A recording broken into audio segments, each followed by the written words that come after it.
ከውጪ ላክ ነው የሚሉት እዛ ብር ሰው እዛ እንዴት ሰርቶ እንደሚያገኘው አሜሪካ በሁለት አይኑ የሚተኛ ሰው የለም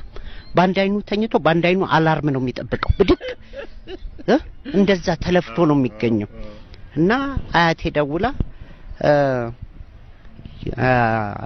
ወንድ አያቴ አርፏል እና ብዙ አመት ነው ካረፈ እና አጽም ማስወጫ ቤተክርስቲያኑ ሊታደስ ስለሆነ አጽም ማስወጫ ብር ላካለች እንዴ ስንት ነው ምልከው አልኳት 10,000 ብር እንዴ 10,000 ብር ስትለኝ እኔ በጣም ነው የሳኩት ለምን 10,000 ብር የዛሬ 40 አመት ነው ነፍሱን ይማር በ10 ብር የተቀበረ ሰውዬ 10,000 ብር ከፍዬ ማስወጣው ሉሲ ነው በቁሙስ ቢመጣ ሰጠዋለሁ ይጣመጣል እና ላክ በጣም ይገርማል ለዛ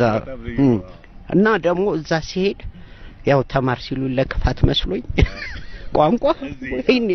ወይኔ አቢ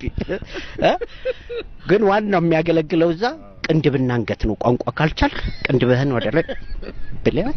ሸሽተ እልም አታወራት መማር እማይራስ ምን አለች እንዴት ነው ተግባባ ሆይ አለች አይ ማይ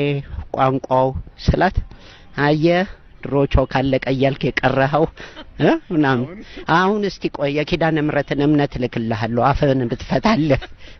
እና ቋንቋው ችግር ችግር